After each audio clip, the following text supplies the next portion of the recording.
Welcome back, my drama-loving nuggets. Your popcorn, because to dive into a world of family betrayal, savage sisters, and one girl just trying to survive the chaos. In the dead of a harsh winter, our story begins. This is the third year our poor heroine has been stuck in the Luo mansion, a place filled with more drama than a season finale. This is our girl, the 11th Miss, forced to spend her days embroidering a massive longevity screen. You see, her father has a whole collection of concubines, and the daughters are all pitted against each other.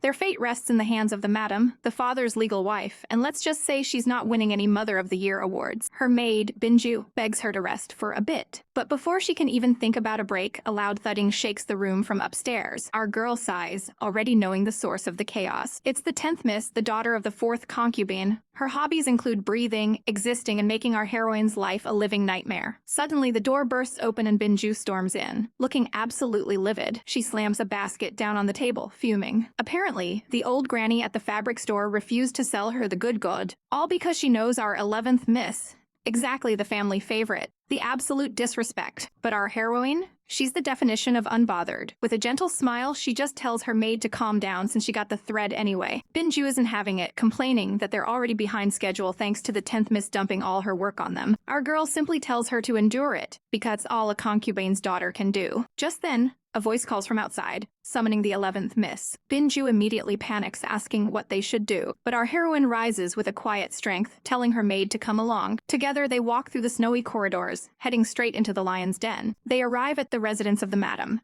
who invites them in with a smile that doesn't quite reach her eyes. Our girl greets the madam politely. The madam reveals she was just speaking about her with the 5th Miss, who is sitting quietly in the room. A spike of anxiety hits our heroine. Did that brat 10th Miss complain about her again? This could get ugly. The 5th Miss just smirks, mocking her for looking so confused. The madam then drops a bombshell. The family is taking a trip to Yanjing to visit their eldest sister at the Marquis' mansion. Our girl is floored. They were supposed to be embroidering a birthday gift, not going on a road trip. Suddenly, the 5th Miss grabs her wrist, feigning concern. "Oh, I'm so worried the screen won't be finished," she says with a sickly sweet smile. But the madam waves off her concerns, saying she has other plans for the gift now. And speak of the devil, the 10th Miss herself waltzes in, dressed in a vibrant red dress and a smug attitude. The madam gives her an icy once-over. But 10th Miss is a professional suck-up, immediately offering her mother some tea. The madam praises her thoughtfulness, falling for the act hook line and sinker. 10th Miss then makes her move, begging him to go to Yanjing too, spinning a tale about family honor. But the mention of the eldest sister makes the madam's face turn to stone. Our heroine catches the flash of anger immediately. With a dismissive wave, the madam sends them all away. As they leave, 10th Miss struts out with a triumphant smirk. She stops right in front of our girl, giving her a nasty side-eye. "You better not think about fighting with me," she sneers. But our heroine's mind is already racing. A sudden trip to visit her eldest sister. A gut-wrenching feeling tells her something is terribly wrong. Later, our girl puts the pieces together. She'd heard the Marquis's wife, her eldest sister, had been ill and sent a letter home. Sudden trip, the weird mood. It's all too suspicious. A maid arrives, summoning her to the madam's hall again. Before she goes, she gives her loyal maid Binju a bracelet. "Be clever," she says. "Find out the real reason for this visit." She arrives at June Hall, and the madam greets her with that same fake warmth. Our girl makes a polite excuse for visiting, but the madam's smile is razor-sharp as she chides her for being late. Then she calls over a maid named Hupo, introducing her as her most capable servant who will now be serving our heroine. Our girl's blood runs cold. This isn't a gift. It's a spy. She plays along, thanking the madam for the thoughtful gesture. The second they're gone, the madam's mask drops. She sneers at our heroine's simple clothes, calling them rags. When her own maid asks if she's using the 11th Miss as a substitute, the madam explodes. She spits that if her own daughter wasn't sick, she'd never consider sending one of these cheap bitches to the Marquis's mansion. Back in her own quarters, our heroine is greeted by her actual mother, the gentle 5th concubine, who bows low. Our girl rushes to help her up. In this mansion, concubines are treated worse than servants. Her mother just brought her some new embroidery threads, happy that her daughter likes them. Just then, Hupo, the brand new spy, arrives with gifts from the madam. She launches into a speech about how grateful our heroine should be. But before she can finish, Binju bursts in, absolutely frantic. Thinking fast, our heroine slams her hand on the table, putting on a show of fury. "Binju? Do you still see Mimi as your master? She roars, shocking everyone. Binju drops to her knees, completely bewildered. Our girl pretends to be furious at her for being lazy and orders Hupo to escort her mother out. It's a brilliant move to get the spy out of the room. The second the door clicks shut, she grabs Binju. And that's when Binju drops the real bombshell. The madam isn't just sending her on a trip. She's sending her to be the Marquis's second wife. Our heroine's world shatters. What did you say? Still reeling from the shock, she asks Binju if it's true. Binju confirms it, explaining that the eldest miss and the Marquis are deeply in love, but their son isn't the official heir yet. Our girl's hand tightens into a fist. Binju whispers that since the eldest miss is critically ill, the madam wants to marry another daughter into the family to secure her grandson's future. She quickly shushes her maid, reminding her that the walls have ears. This is nothing more than selling off daughters for power and glory. Binju, bless her naive heart, thinks this is great news. Our girl will be a madam, living in luxury. But our heroine knows the heartbreaking truth. She would be nothing but a puppet for the madam, forced to live in the shadow of her sister's great love story. She wonders if being a concubine's daughter is always this exhausting. All she's ever wanted is a simple, peaceful life. She tells Binju she has to find a way out of this. She cannot let the madam choose her. And then, a glint of defiance in her eyes, she says, "I have an idea." A plan begins to form. Later that night, Binju finds her young miss in bed, coughing weakly. She frets that she's caught a cold. Binju immediately drops to her knees, blaming herself. But our girl, through a fit of coughs, calls for Hupo the spy, insisting she must go pay her respects to the madam. Hupo, ever the diligent spy, tells her to rest and offers to go in her place. She even seems genuinely concerned. Our heroine puts on an Oscar-worthy performance, hacking and sputtering before finally agreeing. As Hupo leaves, Binju whispers, hoping the madam doesn't call her bluff. When asked why she's coughing so hard, our girl smirks. "If I don't, how will I convince them I'm really sick?" Meanwhile, Hupo reports back to the madam, suggesting the illness might be fake. The madam's eyes narrow. "In that case," she says, "I'll hire a doctor for her. Busted, or is she?" The madam tells Hupo to excuse her for a few days. Just as Hupo is leaving, the 10th miss arrives, greeting the madam with a sickeningly sweet smile. The madam praises her for her diligence. 10th miss butters her up with a new poem, claiming all she wants is for her mother to be healthy. The madam, completely charmed, tells her she should go visit the 11th miss since she's so ill. And 10th miss, with pure venom, scoffs, "Go see her. Is she even worthy of a visit from me?" The absolute savagery. All right, let's dive into this chaotic family drama. We open on the madam and her daughter, 10th miss, having a little chat. The mother coos that her daughter has a weaker body than the plump and healthy 10th miss. But 10th miss isn't buying this fake concern for a second. The madam continues her act, saying the sickly 11th miss isn't suited for a long trip to Yanjing. She even offers some medicine for 10th miss's asthma, laying the trap thicker than molasses. Ussent quietly watches this whole performance from the side. The madam keeps laying it on, pretending to be the most caring mother in the world. Her act is so good, even the maids are gossiping about how fond the madam has become of 10th miss lately. Finally, 10th thanks her mother, absolutely determined to go on this trip. The madam smiles sweetly, telling her to visit her 11th sister on the way out. "Oh, this is gonna be good." As 10th miss walks away, the madam's sweet smile twists into a wicked smirk. She tells her servant that the more full of herself 10th miss is, the more disappointed she'll be in the future. Turns out this is all about a generations-old feud with 10th miss's biological mother. The madam sees this as the perfect chance for some cold, hard revenge. Later, 10th miss arrives at Lu Yun building, hearing a faint cough from inside. She storms in, only to find our poor, unsuspecting heroine, 11th miss, sitting with 5th miss. The sisters exchange some seriously frosty greetings. 10th miss immediately starts her attack, giving 11th miss some backhanded advice about her health, telling her to stay inside. The tension is so thick you could cut it with a knife as the two have a dramatic stare down. 10th miss scoffs, "What a mess. People will ridicule our family if she goes with such a sick appearance." But 5th miss isn't having it. She claps back with a savage, "Who said visiting relatives is the main objective?"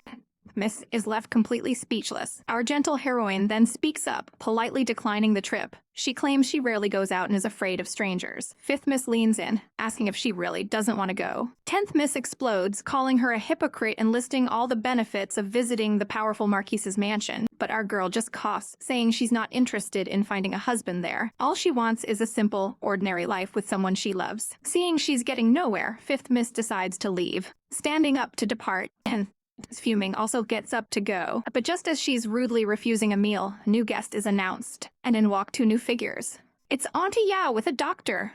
She announces that the madam insisted on checking 11th miss's condition before the trip. Both girls are absolutely stunned. The trap has been sprung. Later, after the doctor has left, our heroine stands alone, wondering how this all happened. 10th Miss is seething, realizing she's been completely played by the innocent 11th Miss, her face a mask of pure rage. Our girl looks at Auntie Yao, her heart sinking as she realizes the madam is forcing her to go. Auntie Yao and the doctor apply the pressure, asking if she's unwilling to accept the madam's kindness. Trapped, our girl forces a smile and says she's happy, but her eyes tell a different story. 10th Miss watches from the side, refusing to let this go. She tries to grab Auntie Yao's arm, but the servant smoothly dodges and reminds her that the madam is waiting for a reply about 11th Miss. Oof, the power move. 10th Miss is shocked. She finally snaps, lunging at our heroine and screaming at her. Her brother quickly intervenes, whispering that 11th Miss is still recovering from a head injury and can't take another blow. Defeated, Miss storms out of the room. But wait, there's more! Auntie Yao stops her at the door, delivering the final, crushing blow. The madam has excused her from daily respects from now on due to her asthma. Miss can't believe it. Her own brother confirms it. The devastating realization hits her. The madam has used her own health condition to completely cut her out of the family's inner circle. 2 months later, a carriage rolls into the city. A maid cheerfully announces their arrival in Yanjing, but our heroine looks out the window, her expression heavy. So I came here after all, she thinks grimly, before being pulled along by her attendant. They approach the Grand Luo mansion, entering the estate. They're greeted by their father, Lord Luo. The madam exchange pleasantries about the safe journey, and he begins to boast about the Marquis's family and their influence. Our girl can only roll her eyes, sick of hearing the name Xulingi already. Just then, a servant rushes in to announce a visitor from the Marquis of Yangping's mansion. The family eagerly prepares to welcome their guest. Our heroine tries to slip away unnoticed, but it's too late. She freezes, wondering who on earth it could be now. A servant from another family arrives, greeting the lord and madam respectfully. The madam recognizes her as Auntie Tao, a servant of her eldest daughter, the first miss. Internally, the madam clocks how fast her daughter sent someone, suspecting she's being watched. She accepts the invitation to visit tomorrow, realizing her daughter just can't wait to see them. She turns to 5th and 11th Miss, announcing their plans for the next day. The girls obediently agree. The madam reminds them to dress well to uphold the family's honor. As they walk off, 5th Miss teases 10th Miss about what to wear, getting a sharp retort in return. A maid asks our girl why she doesn't defend herself, but she simply brushes it off, saying, "Let's just go back." The next day, they're summoned to the carriage. The madam gives them a stern lecture on proper etiquette before they depart. They soon arrive at the breathtaking Marquis's mansion. Their eldest sister, Luo Zhengxian, is informed of their arrival and excitedly tells her servants to bring them in. The family enters the opulent room. It's an emotional reunion as the eldest daughter greets her mother after so many years. The younger sisters offer their greetings, and their eldest sister cheekily asks them to come closer so she can decide who's prettier. 5th Miss immediately starts sweet-talking, flattering her older sister. The eldest sister smiles and signals a servant, who brings out 2 gift boxes. The girls hesitate, knowing it's rude to open gifts in front of the giver. The madam insists. Inside, they find 2 different jade pendants. Argo instantly understands this isn't a gift, it's a test. They thank their sister, but eldest sister is already judging them. She thinks 5th Miss is too calculating, and our poor heroine is just plain unsophisticated. And then we get the real tea. She thinks that with 11th Miss out of the way, no one will be left to bully her son. Before anyone can react, another woman arrives. It's Concubine Wen, who is greeted warmly by the eldest sister. The concubine asks if her sister is feeling better. The eldest sister replies that the mansion is very lively today. Another family is visiting to arrange a marriage. Our girl sighs, thinking her potential husband, Xu Lingyi, is clearly in high demand. And the drama just keeps piling up. Here we go again, diving headfirst into the chaotic world of high society scheming. Concubine sweetly asks the first miss to escort the younger girls to the garden. A few of the ladies gossip about some fancy orchids the Empress gifted years ago, but our girl, the 11th Miss, is completely unbothered. She sees right through the flimsy excuse. The first miss wanted to get them out of the way so she could have a private chat with the madam. Just that, the first miss makes her exit. Inside, the madam looks terribly frail as her mother asks if the Marquis is treating her well. She insists he is, but her mother isn't buying it, her eyes sharp with suspicion. She knows the Marquis is no ordinary man. With a heartbreaking smile, the daughter reveals the grim truth. The Marquis's lifespan is short. I can't grow old with him. Her mother is startled, snapping at her not to speak such nonsense. Her face hardens with a new resolve. The daughter sighs, saying the top priority now is to find a second wife for the Marquis. Her mother dismisses the other candidates, but her eyes land on the 5th and 11th Miss. The 5th Miss is a suitable age, she muses, but there are benefits to being younger. And then the cold, calculating plan comes out. A young wife will get pregnant, but she'll be too weak to protect her son, leaving him vulnerable. 11th Miss, the perfect, helpless pawn. The daughter just smiles weakly, trusting her mother's savage insight. Meanwhile, our poor, unsuspecting heroine is looking exhausted. She's just a concubine's daughter, an outsider in her own brother's house. She peeks out a window, a flicker of worry on her face. Ah, the freedom that comes with being the first miss. She can only dream of it. Suddenly, a maid announces a visitor. The 6th concubine. Our girl waits patiently. And the concubine enters, getting straight to the point. I want to have a few words with you. Alone. Our girl is surprised but dismisses her maids, who obey and leave the two of them. The concubine leans in, claiming she was like a sister to our girl's mother, and is here with a warning. She reveals the madam is unwell and is looking for one of her younger sisters to take care of her son. Our girl serves tea, her expression cautious. But wait, there's more! The first miss has another plan, to marry one of the sisters off to the Duke of Mao's only son, Wang Lang. Our girl is stunned. The concubine explains that while the Duke's family is prestigious, they'd never normally consider a concubine's daughter. The catch: the son, Wang Lang, is supposedly ill, so the family is willing to settle. What kind of illness? Our girl asks, her mind racing. The concubine warns her this is a trap. The Wang family is a step down, and they will offer no support. If something happens, our girl will be abandoned and looked down on. The terrifying choice is laid bare: marry into the powerful Xu family, or face absolute ruin. You can't let 5th Miss get to the Marquis first, the concubine urges. A few days later, our girl's loyal maid returns with information. What did you find out? She asks, her face grim. She leans forward, waiting.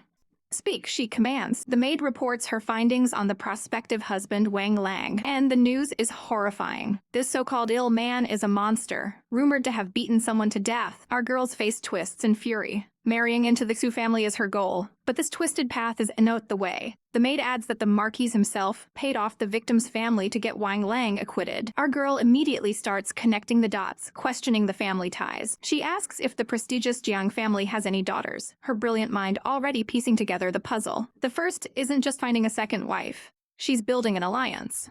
By marrying a sister to the awful Wang Lang, she creates a link to the powerful Jiang family, securing her son's future. It's a cold political masterstroke. We cut to the girls' festival at the Xu mansion, a hotbed of scheming ladies. Suddenly, a commotion erupts. It's the bratty 10th Miss, making a grand, unapologetic entrance. The ladies arrive at the theater and greet the dowager of the Xu mansion. The girl's mother humbly presents her 3 useless daughters, but the dowager kindly calls them bright pearls. The mother beams, thanking her for the praise. More important guests arrive, announced with fanfare.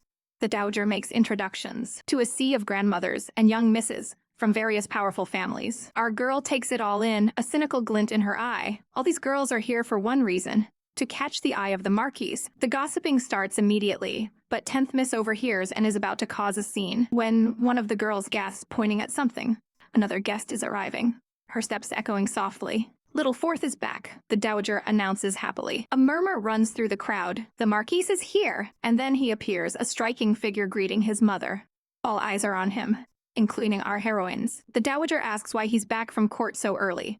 He smiles gently, explaining he has a few days off and came to pay his respects. The other girls practically swoon at his calm voice as he excuses himself. The air is thick with disappointment, but as he turns to leave, his eyes lock with our girls for one heart-stopping moment. Later, during the play, some of the younger girls get restless. The first miss, looking pale with a bandage on her head, confronts one of them. Another girl decides to join the kite flyers, causing a minor squabble. The conversation turns to calligraphy, but it's just a cover for a savage jab at the first miss about her own bedridden state. Our girl just sits and observes the drama. Just then, the sickly wife is carried in, looking near death's door. The first miss looks over, a flicker of annoyance on her face as she notices our girl is the only one still there. The wife greets the other madams weakly, and one of them asks why the other young misses aren't around. As someone explains they went to the garden, the first miss's eyes narrow on our girl. She realizes our little strategist already knew this was all a setup. Our girl, meanwhile, analyzes the third madam's desperate need to show off after the play. The first miss makes her move. She tells life to rest, then turns to our girl. 11th Sister, accompany me to talk. I heard there will be fireworks. Our girl is trapped. The madam praises her calm demeanor, giving her blessing. The wife tries to intervene, telling her maids to let our girl rest. But the first insists. Another woman tries to insert herself, but the first miss shuts her down coldly. No need, I'm just looking for a place to talk to 11th Sister. As they walk, the first miss talks about how she used to take so much medicine she was fat as pigs, and now she's so weak she needs support to walk. Our girl tries to offer some comfort, but the first miss is suddenly seized by a violent coughing fit. Our girl asks if she needs to rest, but the first miss suddenly grabs her, her eyes wide with panic. "Don't make a sound," she hisses. A man's voice calls from inside a nearby room, "Who is outside?" It's immediately followed by a woman's cry from within. Our poor girl is completely shook. There's a man and a woman in there? Before she can process it, the door bangs open, and there, with an expression of pure fury, stands the Marquis himself, staring right at her. All right, buckle up, because the drama is about to get spicy. Our girl is caught in a seriously awkward situation. Her sister is absolutely shook to see the Marquis stuttering. "Marquis, why are you here?" The Marquis just gives her an icy stare, and the sister flinches, letting out a little She, our quick-thinking queen, steps in to de-escalate. She explains that she and another miss from the Luo family were just paying their respects. The Marquis confirms her story with a sharp, precisely. But then, Shi's eyes narrow. She spots the skirt on the other woman in the room. That's Kyle Lanfang's. You know, the sixth young miss from that powerful Kao family. The sister, completely losing her cool, snaps the Marquis, "Shulingi, I haven't died yet." But he's unfazed, turning to Shi and dismissing her. "11th miss, you can leave. Your sister and I need to talk." Oof, the tension is thick enough to cut with a knife. She politely agrees. Suddenly, Kao Lanfang tries to plead her case to the enraged sister.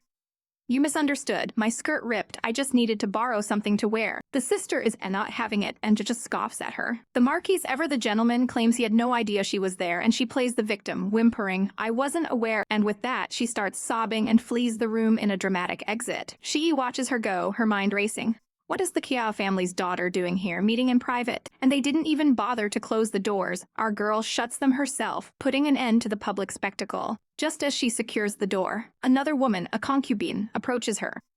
"Why are you standing here?" She smoothly lies. Eldest sister was tired and wanted to rest. The concubine offers to get tea, but she sees an opportunity. She politely asks the concubine to fetch it, knowing a boss doesn't expose private affairs to subordinates. The concubine is internally fuming, thinking she dares to order Emmy around. But she puts on a sweet smile and agrees. As the concubine walks off, she spots a maid by the pond, one of the first Mrs. Maids. She approaches the servant and asks for her name. The maid introduces herself as Wenlian, and she leans in with a secret mission. "Get Aunt Tao over here." Quietly, she spins a little tale, suggesting the room needs to be cleaned. Then she drops the bombshell. The Marquis' eldest sister and the Kiao young miss are ALL inside. She whispers to the maid to handle this delicately to protect everyone's reputation. The maid Aunt Tao is stunned by Shi's cunning plan. With her trap set, Shi gives a small, satisfied smile. And just in time, cause guess who's here? Madame Tai has arrived with her entourage. Shi greets her with a perfect, respectful bow. Madame Tai asks what's going on, and Shi plays the part of the worried little sister beautifully. "Eldest sister felt unwell and I panicked, so I invited you over." Madame Tai announces her presence, and Shi gently knocks before pushing the door open. The older woman is clearly impressed by our girl's calm and collected nature. They step inside. She immediately brightens up, interrupting a poetry recital happening inside. She grabs one of the other girls, dragging her away while chattering about the verses, creating a distraction. The other girl is totally bewildered by this sudden friendliness. They look like two friends catching up. Suddenly, the sound of sobbing erupts from behind the screen. The door creaks open and Kaya Lanfang storms out, declaring she'll prove her innocence with her life. She makes a mad dash for the pond outside. Madame Tai is horrified and yells, "Stop her." But Lanfang is committed to the drama, running full tilt towards the water. A maid frantically tries to catch her, but she's almost at the edge. She just barely stops dipping her toes in the water. A servant finally grabs her, pleading with her to stop making a scene. She just watches the chaos she orchestrated, a silent observer. Just then, the Marquis and his mother show up, and he's completely baffled by the scene. His mother takes charge instantly, telling him to the women's affairs to her.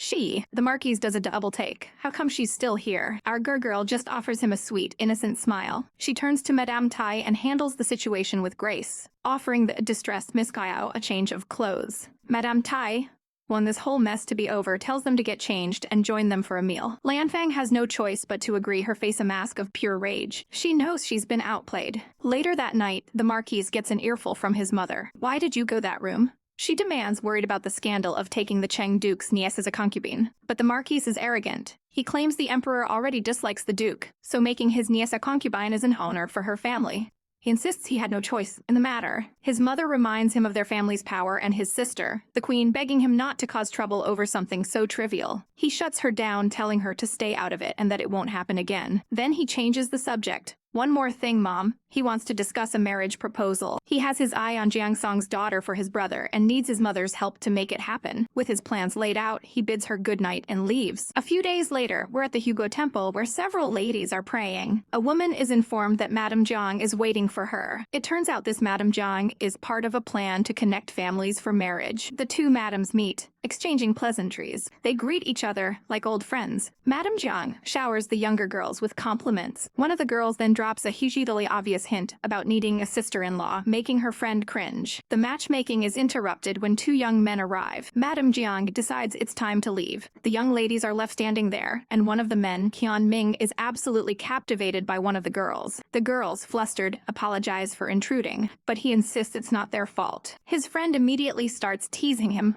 "Why were you staring at my sister? Don't tell me you're interested." The son greets his mother and properly introduces his friend, Qian Ming, a scholar. He suggests that Qian Ming show the girls around town, mentioning a famous opera troupe nearby. At this, one of the girls blushes deeply, her mind clearly thinking about the handsome young man named Qian Ming. Alright, let's dive into this chaotic world of backstabbing nobles and heartbreaking drama. Dim the lights, grab your popcorn, and let's get this recap. The streets are buzzing with the latest, juiciest gossip. The Imperial Duke's sixth daughter, a woman known for her pride, is being carted off to become a mere concubine. Inside the palanquin, our new concubine, Lady Cao, sits veiled and simmering with rage. Her hands tremble, twisting the fine fabric her dress as she's forced to listen to the whispers of how her own father sold her for power. She seethes, remembering her failed scheme to sneak into the Marquis's garden. She tried to make a bold move, but it backfired spectacularly. And now, she's the one being played for a fool. And whose fault is it? Her eyes flash with fury. "This is all your fault, Luo sisters." Her bitter thoughts are cut short as she arrives at the manor. Greeted with a painfully polite welcome, Lady Cao, she's escorted to her room, where she's left to sit alone on her wedding night. A servant comes in with the most savage first night news ever. The Marquis is overwhelmed with guests and won't be coming. Lady Cao scoffs internally. She saw the party, there were barely any people there. But she keeps her composure, simply saying, "I understand. You may go." As soon as she's alone, the tears start to fall. Her maid tries to cheer her up, reminding her that the main wife, Lady Luo, is frail and weak.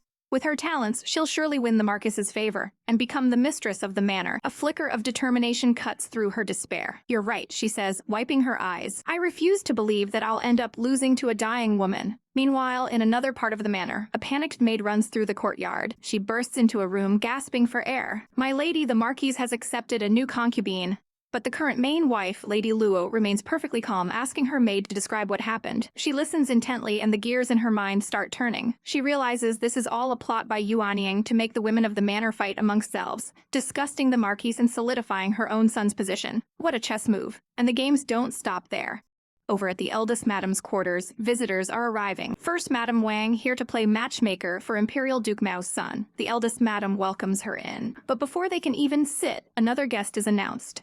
It's Madame Huang, and surprise, surprise, she's also here to play matchmaker. She enters with a polite greeting, announcing she's here to propose a match for a promising student from the Imperial College. The eldest madam smiles, sighing about how daughters can't stay forever. But beneath her pleasantries, she's already calculating which of her granddaughters gets which husband, ensuring her own power remains intact. The news of the matchmakers reaches our girl, Shi. Her maid asks excitedly if she's going to fight for one of the suitors. But Shi just looks down, a weary expression on her face. "I don't stand a chance," she says quietly. She knows the truth. She and the new Lady Cao are nothing but chess pieces in Yuanying's game. But she sighs, finding a small silver lining. At least she sees the path ahead and can prepare. Marrying Sulingi is better than being controlled by the eldest madam.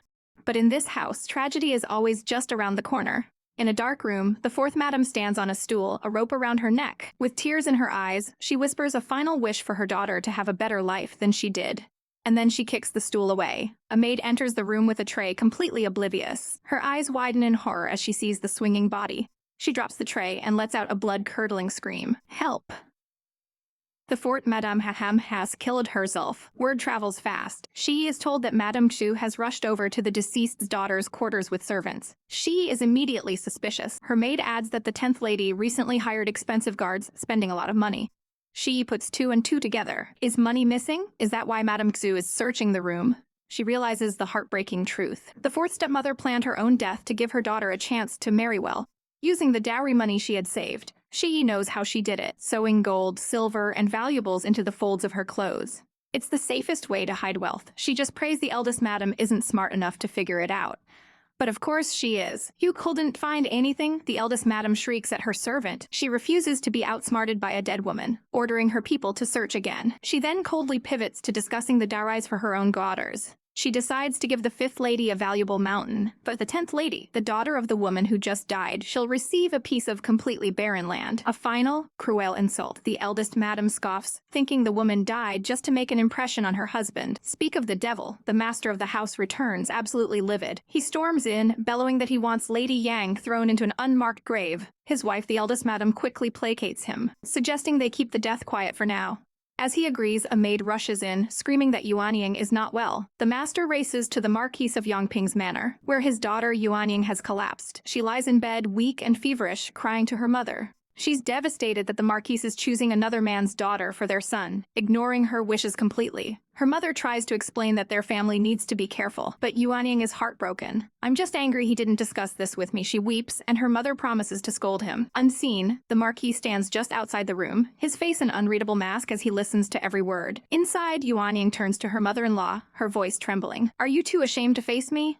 Are you too disgusted to see me?" She recalls how desperately she tried to be the perfect daughter-in-law to win her favor. "I truly wanted to be a good daughter-in-law for you, but I'm so stupid," she sobs. The mother-in-law's voice is soft. "You've been a very good daughter. I've always known that." The emotional words trigger a violent coughing fit. Yanjing collapses, coughing up blood as her mother holds her. She whispers that she has lived a good life and has no regrets. "But I can't bear to leave Shun. I can't bear to leave you. I can't bear to leave." The the mother-in-law's heart breaks, remembering the bright, joyful young woman Yanjing used to be, a woman who could smile even after a miscarriage. But then the Marquis went to war and they drifted apart. The sparkle in her eyes was gone. The mother-in-law clenches her fist, drowning in regret. Yanjing grabs her, her voice desperate. "Mother, you must save my little Jun." The mother-in-law promises to raise him as her own, and they cling to each other. Suddenly, Yanjing's eyes go wide with fear. "Mother, why is this so dark all of a sudden?" Her vision fails her. "Mother, where are you? I can't see anything." She calls out into the encroaching darkness, lost and terrified. Just then, a firm hand takes hers. A familiar voice cuts through the darkness. "It's all right, just lie down." She looks up, her vision blurry, and whispers, "My lord?"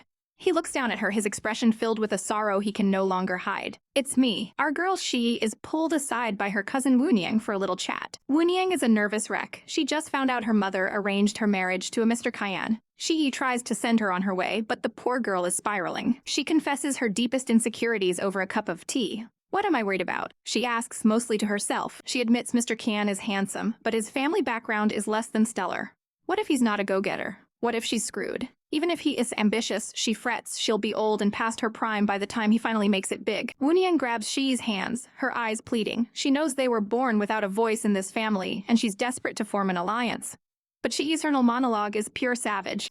"She's well-informed, isn't she?" she thinks before reminding Wunyang out loud that she was swooning over how handsome was just a moment ago. Wunyang flushes, sputtering denials, but Shi isn't having it. She cuts right to the chase, reminding her that he who laughs last laughs best. A man's character is more important than his family's wealth, especially since they've seen so many rich dudes go bankrupt. Wunyang seems to take the words to heart. Seeing her cousin has calmed down, Shi says it's getting late and offers to walk her out. As they leave, the servants start gossiping. One finds it strange that Wunyang would ever visit Shi, but another servant quickly defends our girl, saying she's gentle and kind, and everyone loves talking to her. Shi overhears them and gently chides her own maid. "Let's go to bed." Back in her room, our heroine reflects on the conversation. She hopes Wunyang doesn't hate her for being so blunt, but she knows her cousin isn't completely blind to the family's political games. Just then, she hears the phrase "completely blind" from outside her door. She wonders if they're talking about her as she brings her mother her medicine. Her mother, Madame Luo, takes the tray and praises her daughter, completely interpreting her earlier actions. She thinks Shi was being cunning at the wake all on her own. A little smirk plays on Shi's lips. "Oh, turns out I can take the credit," she thinks to herself. She's actually just relieved her mom didn't ask her to go to the wake in the first place. The conversation turns to politics. Madame Luo asks about the funeral gifts. The Yangping Duke's family sent over 100 boxes of lavish gifts, and the Wen's, a measly 9 boxes of meat. A total joke in comparison. Madame Luo then tests Shi. Based on this, who should we ally with? Shi immediately points to the wealthier gift giver, Commander Yang. "Wrong. Completely wrong," her mother snaps instantly. Madame Luo explains the hidden truth. The Wens are backed by the immensely powerful Xus, and their wealth runs deep, they just keep a low profile. It's a lesson in looking beyond the surface. She finally understands. It's not about gifts, it's about power. She feels a sudden wave of pity for the Duke Xu Lingyi. All his marriages are just business deals. Her mother abruptly changes the subject, asking if the shoes she commissioned for Grand Madame Xu's birth finished. She confirms they are, though she feels like now is a terrible time to deliver them. The next day, she presents the beautifully crafted shoes to Grand Madame Xu. The old matriarch examines them closely, asking her trusted servant if she can tell when they were made.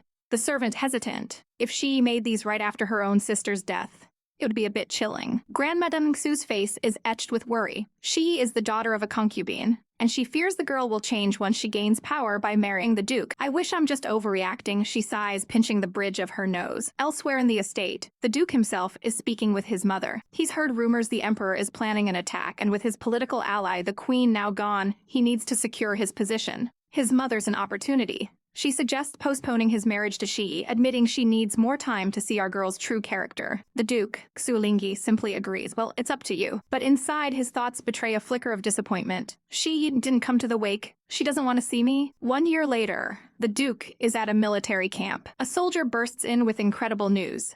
They've finally taken Xianhan Pass. After a whole year of fighting, victory is finally within their grasp. One of his men jokes that they better wrap this up quick. The Duke's fiancée is still waiting for him back home. The comment strikes a chord with Xu Lingyi. The mourning period is over. He can't help but wonder how Shi is doing. Back at the Luo estate, red lanterns are hung everywhere. It's Wuniang's wedding day. She is there, wishing her cousin a safe journey and a happy life. Inside, her parents are having a quiet chat. Her father thinks it's a bit soon for a wedding, right after the mourning period ended. But her mother is practical. None of us wants her to be a spinster, she retorts, just the groom's party is announced. The grand sedan chair arrives to pick up the bride. The groom, Mr. Qian, makes a cheerful entrance, ready to take his wife home. Amidst the chaos, a maid pulls Shi aside. The bride wants to see her. Enters the room, where Wuniang is waiting, a bundle of nerves in her red wedding dress. Wuniang confesses that she's terrified of moving to a new place and starting over with a stranger. Shi, ever the calm one, soothes her fears and calls for a basin of water to help her compose herself. Finally, the bride emerges, looking absolutely radiant. The crowd gasps at her beauty, and even her mother gets emotional, thinking how quickly time flies. We see a flashback of her lovingly combing her daughter's hair, wishing her a lifetime of happiness for placing the veil over her face. The groom has arrived at the door. Wuniang peeks out, a smile gracing her lips as she hears that Mr. Qian answered all the riddles correctly. He stands proudly with his friends, ready for the final challenge. Her brother poses one last, difficult question: how should an emperor rule a country? Mr. Qian's answer is wise and profound, deeply impressing Lord Luo. Open the door for my son-in-law, he booms proudly. The family gathers for the emotional farewell. The father places his daughter's hand into the groom's. Mr. Qian makes a solemn promise to take care of her, while her mother tearfully prays she's made the right choice. I'll do anything I can to make her happy, he vows. And with that, he takes his bride home. A few days later, the family is already planning the next wedding. Lord Luo sighs that since he's retired, he can't give her a grand ceremony. Shi's mother reminds him she's marrying a duke, and Shi promises not to forget them once she's married. Suddenly, a maid bursts in, screaming, "Bad news. Miss Xinying is going over the wall." Absolute chaos erupts as they find Xinying halfway up a ladder, trying to escape her own arranged marriage. Her parents are furious. "What are you doing? Your wedding day is coming." But Xinying is defiant. "Why do I have to marry that guy?" She screams back. Fed up, her father does the unthinkable. Snap, he slaps her hard across the face. Xinying glares at him, daring him to call off the engagement. Her father, pushed to his limit, roars, "Fine, I will." Her mother rushes to intervene, ordering the maids to drag the hysterical girl back to her room. As she's hauled away, Xinying screams the painful truth. "You're just selling us for profit." The scene triggers a painful memory for Shi of her past life where she felt she had failed her own mother. But she steels herself. "I won't give up," she thinks. The family drama is too much for Lord Luo. He clutches his chest and collapses to the floor. Later, Lord Luo is resting in bed. The doctor says he'll be fine with some medicine, much to everyone's relief. When asked about the rebellious daughter, they learn Xinying is now under house arrest until her wedding day. The other ladies whisper that she should just be grateful. Then, another interruption. A servant runs in with fantastic news. The Yangping Duke won a great victory and will be home by May. The entire family erupts in celebration. Shi's face lights up with a genuine, beautiful smile. Her father is over the moon, ready to get drunk in celebration. Madame Luo turns to our girl. "We can put your wedding on the agenda," she says with a smile. Shi just nods, a knowing look in her eyes. But the very next day, the sky comes crashing down. A servant rushes in with devastating news. The Queen Mother has summoned another duke to discuss a second marriage for Shulingi. Madame Luo is stunned, speechless. What? Why? Her son explains the grim political reality. The Duke can't refuse the Queen Mother, who wants to marry her niece off to the new war hero. Now that Lingi is famous, he's the prime target. Madame Luo dissolves into tears, weeping for her poor grandson. Her husband, having no patience for her hysterics, tells her to go be alone. Meanwhile, a maid rushes to find Shi, who is calmly doing embroidery. Bad news. The Duke is going to marry the Queen Mother's niece. Shi's expression doesn't even flicker. She simply asks for the details. The maid explains that this means her engagement, which wasn't even official, might be called off. The maids whisper about the cruel rumors that the marriage was delayed because Shi was born to a concubine. One even heard that Madame Luo regretted not raising Shi herself. That word catches our girls' attention. Regret? They explain the Queen Mother's niece isn't from a noble family either and was already rejected by the Emperor. Now everyone sees the niece as a poor victim. And as Shi thinks about her own fate, a brilliant, chaotic idea begins to form. A sly, mischievous spreads across her face. Maybe I could take this opportunity to make a difference. She asks who else knows about this disaster. Everyone, the maids reply. We all heard Madame Luo's temper tantrum. She says, a glint in her eye. Go and get me some pepper. The maids are utterly bewildered. Why does she look so happy? With a newfound purpose, she strides towards her mother's chambers. She enters the room, walks to the center, and dramatically drops to her knees. Mom, she declares with the gravity of a seasoned actress. I've decided to be a nun. Madame Luo's jaw hits the floor. Don't be silly. Here is your Go8 manhua recap script. In the Luo family courtyard, a furious voice rings out. What? Don't be silly. Madame Luo is absolutely losing it on our poor heroine. We didn't raise you all these years to become a nun. People will laugh at us. She internally fumes, thinking of the powerful alliance she'd be losing. Our girl was supposed to be a pawn for the Luo family's benefit, but she grabs a pair of scissors, ready to chop off her hair in protest. As long as you agree, I am free, she declares. A spark of rebellion in her eyes. The maids freak out, trying to stop from doing something so impulsive. Madame Luo is stunned into silence. She can't believe the girl talked back, but she kinda has a point. Just then, a servant announces that guests from the Yangchang and Yangping dukes' families have arrived. Madame Luo collects herself and tells Shi to dry her tears and behave. The guests are brought in, and Madame Luo greets them politely. The visitors announce they've come for a great occasion. One of them introduces himself as a matchmaker, and Madame Luo is confused. The woman with him smiles sweetly, dismissing the nasty rumors and confirming the engagement is still on. All the Luo family has to do is prepare the dowry. Madame Luo, caught off guard but relieved, agrees. Yes, I'm on it. Our girl watches from the side, a cold realization dawning on her. She completely underestimated Grand Madame Xu. The wedding is set for just 2 days from now, but it's for her sister, Xinyang. Poor Xinyang, she wonders how she'll take the news. She closes her eyes, dreading what's to come. On the day of Xinyang's wedding, the Luo family home is decorated, but a tense crowd is gathered at the door. Open up! They shout. The groom's brother is livid. We answered all the riddles. But the bridesmaids aren't done yet. What gets dirty the more you wash it? They tease. The groom, Wang Lang, scoffs from the back. He mutters that it's not like he asked to marry her. He turns to his group with a savage command. Let's go. If they want this marriage to work, send the bride to my place. His friends are stunned but quickly agree to go for a drink. Inside, the bridesmaids panic. They know if they open the door now, people will laugh at Xinyang and the family. Suddenly, a maid rushes in with bad news. What happened? The door bangs open, and a man bursts in, his face a mask of shock. What? A cry for water echoes through the room. And there on the floor is Xinyang, collapsed in her beautiful red wedding dress. A maid frantically explains to the man, Miss Xinyang poisoned herself. Blood trickles from the corner of her lips, but a maid confirms she's still breathing. Shi takes charge immediately, telling a maid to inform Madame Luo, hiding this will only make things worse. She kneels by her sister's side, her heart aching. Xinyang, you knew she wanted you dead, so why did you do this? Without hesitation, Shi begins to give her sister mouth-to-mouth, trying to save her. A shudder runs through her as she feels the faint signs of life. A cruel voice from the past echoes in Xinyang's fading consciousness. I feel sorry for you and your mother. She killed herself for you, but you headed down the same path. The voice continues its venomous whisper. Well, now that you and your mother are dead, that's exactly what she wants to see. She must be laughing. The voice concludes, and just then, Xinyang's eyes fly open. She starts coughing violently, and Shi screams for water. The memory continues, the tormentor holding out a cup of poison. If you don't want her happy, drink it. But Xinyang pushes it away, her will to live returning. No, I can't. That moment, Madame Luo appears in the doorway. Her face grim. Can you save her? She asks Shi, who can only reply, I don't know, I'll try. Madame Luo's voice turns to ice as she gives her command. The marriage is off. Lang Lang kowtows 3 times in front of everyone. Her son enters asking what's going on, and she coldly explains that the groom threw a tantrum and tried to break off the marriage. But inside, Madame Luo is calculating. Xinying has given her the perfect excuse to spin this disaster. She is completely bewildered, wondering the Wangs would break the engagement over a few riddles. Madame Luo snaps her daughter's naivety.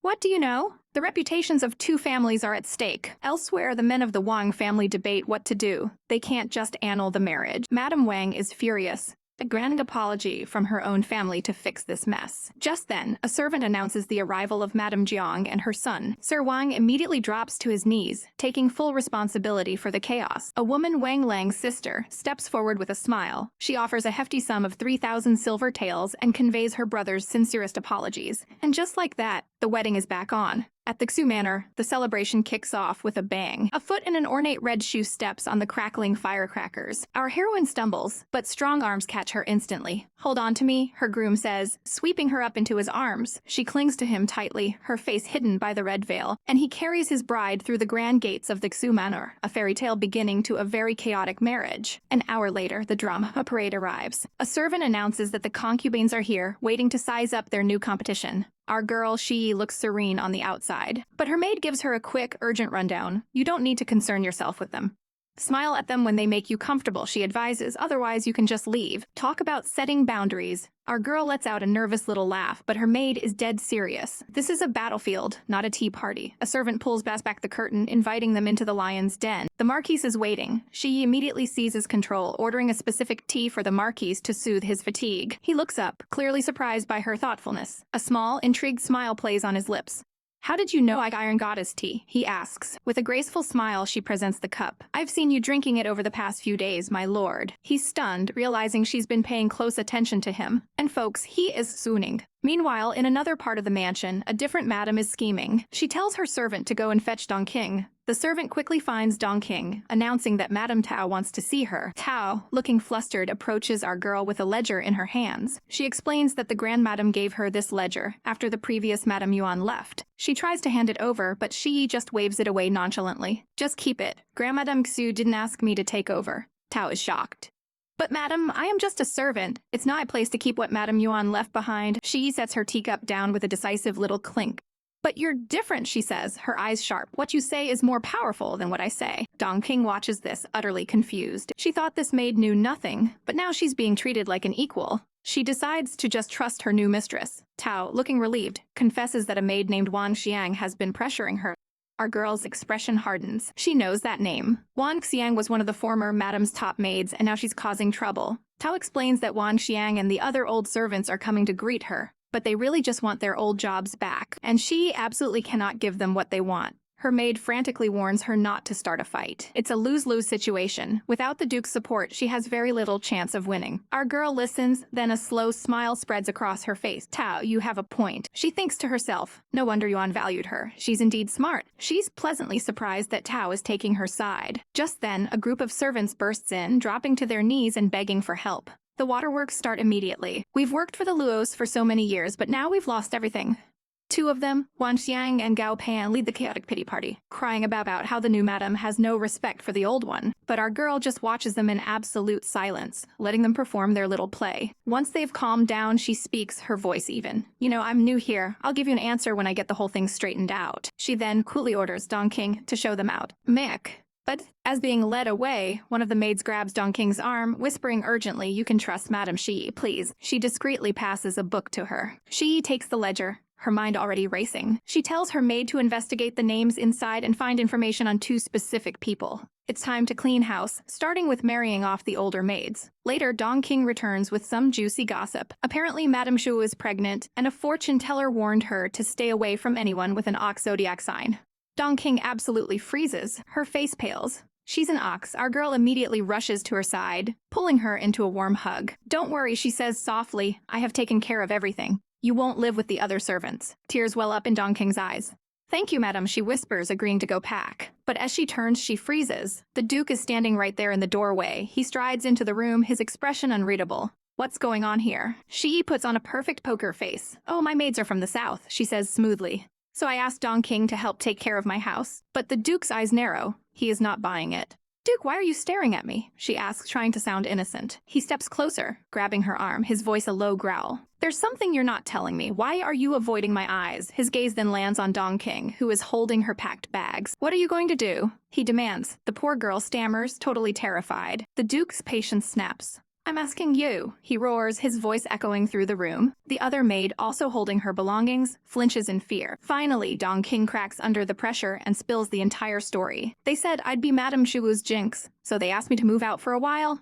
The Duke puts it all together in a flash. His wife's story and the maid's stories are completely different. He looks at our girl, a strange mix of frustration and fondness in his eyes. What a silly girl, he thinks, realizing she tried to protect her maids all on her own. His expression turns to stone. Why didn't she tell Emmy about this? He spins on his heel and storms out of the room. Our girl is left standing there in pure panic. Crap! He's angry. Where is he going? This is not going to end well. Here we go. Our girl and the Duke are taking a little stroll, but her mind is racing a mile a minute. She's trying to keep her cool, but inside she is screaming. Suddenly, the Duke's voice cuts through the air like ice as he orders a servant. "Go and get Lingquan here." He points an accusing finger, his face a mask of fury. "Get Su Lingquan here. Now." Shi flinches, trying to play peacemaker. She puts on her sweetest smile, suggesting, "Lingquan is having lunch with Grandmadame Xu. Maybe we can talk about it later." But her mind is spiraling. If the Grandmadame finds out, things could get ugly fast. The Duke shoots her a sharp look, clearly not in the mood for games. She panics, realizing she's walking on a tightrope. Madame Shuzhen already hates her. She can't afford another powerful enemy. Just then, she spots her maid Dong King holding a packed bag. The poor girl's eyes are red as she hands over a coat she made.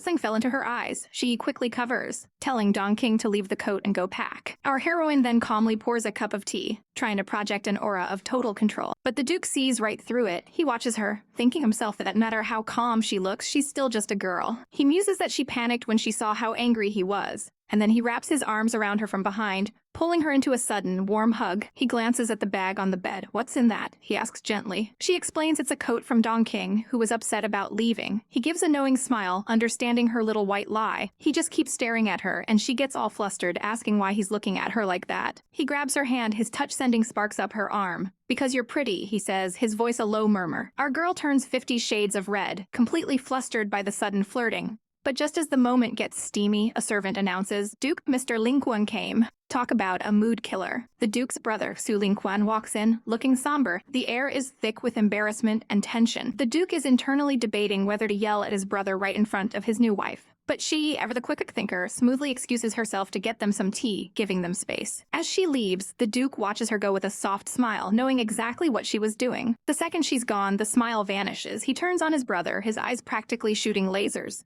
"What's your problem?" he snarls, demanding to know about the jinx rumor. Lingquan just stands there, looking utterly defeated. The Duke slams his hand on the table with a loud snap. "Say something." "Who's the fortune teller?" He then goes full savage mode, telling his brother to ask that fortune teller if he knows the date of Isabuan's death. Lingquan looks down ashamed. "Why do you have to listen to him?" he asked quietly. He finally cracks, apologizing to his brother and saying he'll go talk to his pregnant wife. But as he turns to leave, the Duke calls out, "Come back." He reminds Lingquan that his wife is pregnant, and a prophecy from the Bureau of Astronomy can't just be ignored. He offers a solution. "Why don't you guys move out for a while? We'll visit." Lingquan agrees, defeated, and leaves to tell his mother. The Duke is left alone, rubbing his temples, the stress of it all crashing down on him. When she returns, Lingquan is already gone. The Duke turns to her, his harsh expression melting away instantly. He asks if she wants to change before they go. She playfully twirls, showing off her dress. "Do you think I need to change? I think it's fine." He just stares, completely captivated. With a look that could melt glaciers, he says, "My wife looks good in anything." And just like that,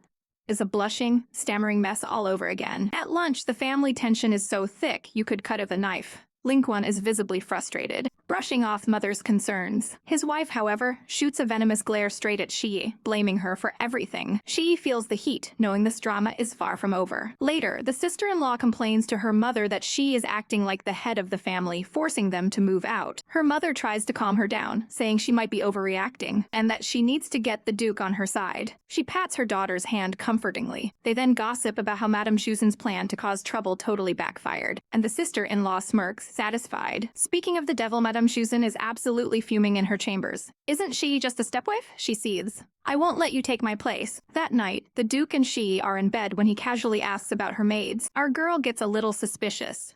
"Why are you so interested all of a sudden?" she asks, though she's smiling. She explains which maids came from where, getting a little nostalgic about a maid she was close to, wishing she could have been at her wedding. The Duke pulls her into a firm embrace. "Remember," he whispers, "you are my wife now." He leans in, his expression tense and possessive. The next morning, a maid comes to wake Shi up. The Duke immediately stops her. She insists she needs to get up. He gently holds her hand, telling her it's okay, and tucks her back into bed. "Be good and get some more sleep," he says softly. The maids watch from the doorway, absolutely swooning over how sweet their Duke is. But the peaceful morning is shattered when another maid bursts in.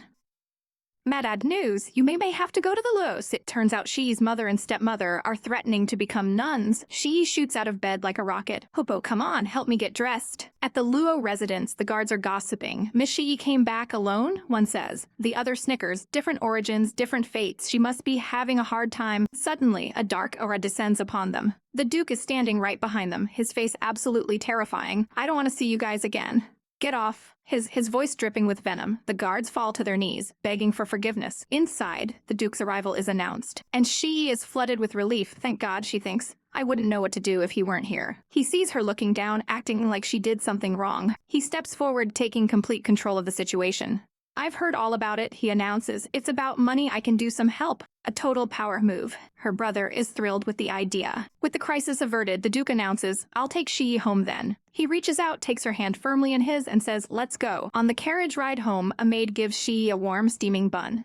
"The Duke said you must be hungry," she says. She holds the bun, her heart melting. "Shu Lingi," she thinks. "Thank you for caring about me." The next morning, it's time for another battle, greeting Grand Madame Xu. On her way, Madame Sin is poring over the household accounts, plotting to fudge the numbers so she can get the best for her own son, the next Duke. She's trying to convince her sister-in-law to combine the kitchens to save money, showing her last month's ridiculously high bill. Just then, the servant announces Shi's arrival, and Shuzhen slams the ledger shut. Shi, playing innocent, politely offers to help with breakfast to give them privacy, exchanging a sweet smile with her sister-in-law. As she leaves, she keeps her ears open. The sister-in-law slyly asks, "Who is in charge of purchasing now?" putting the Grand Madam on the spot.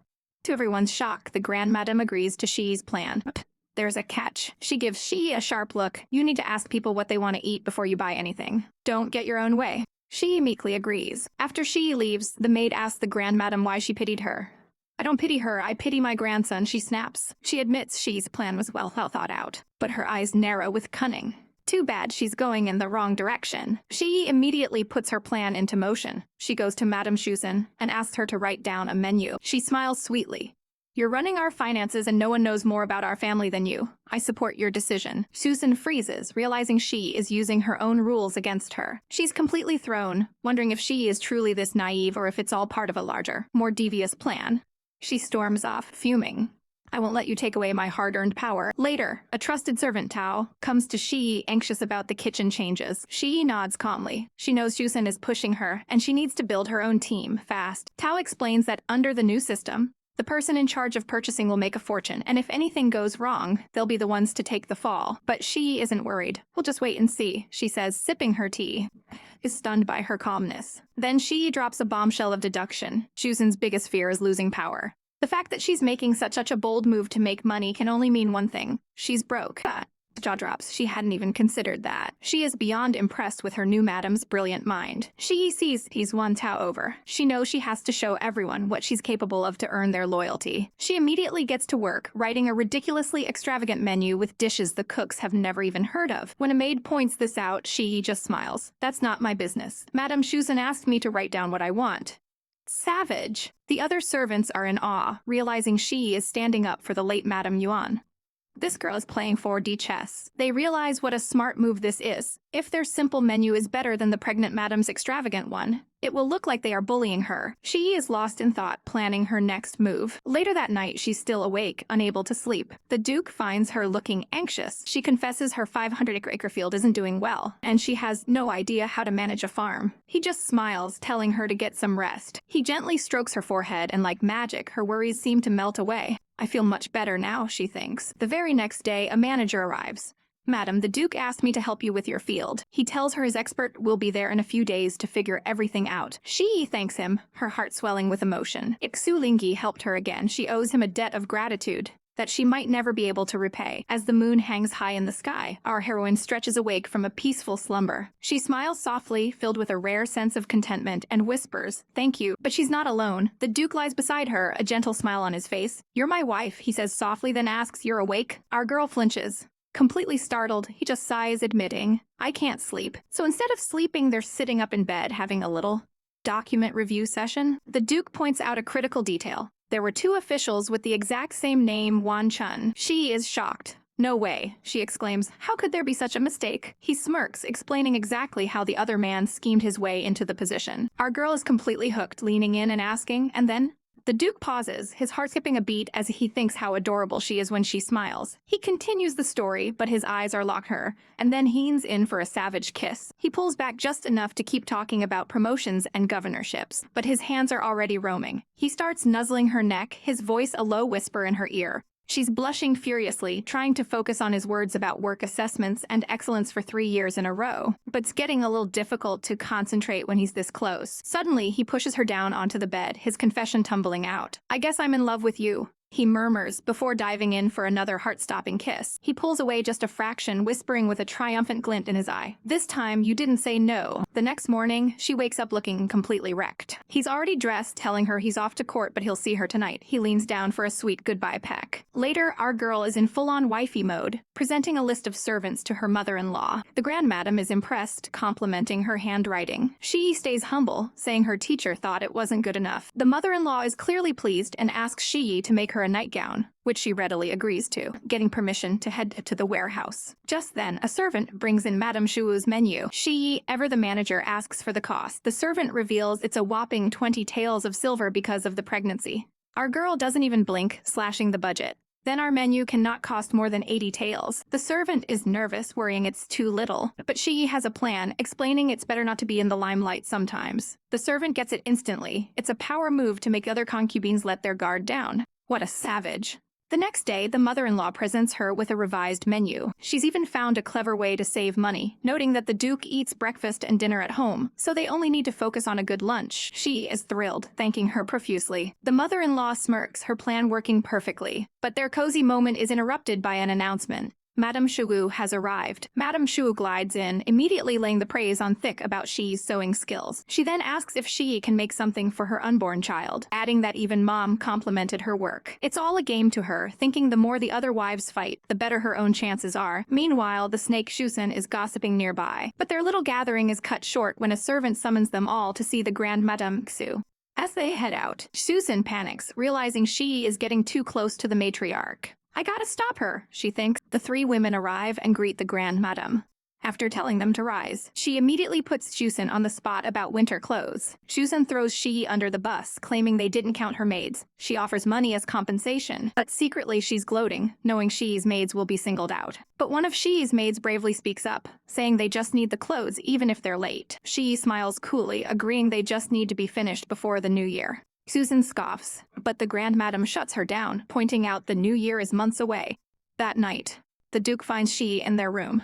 He pulls her into a back hug, suggesting she visit her family for a few days. She seems hesitant, saying she'll answer tomorrow. He reassures her, promising to talk to his mother for her. He gets a little handsy, and she admits she's scared to ask her mother-in-law herself. He then changes the subject, mentioning his sister-in-law visited. He tells her they've managed to lower the annual temple donation to just 40 taels of silver. But he notices she's deflecting, still worried about her trip home. He sighs, gently telling her it's late and time for bed.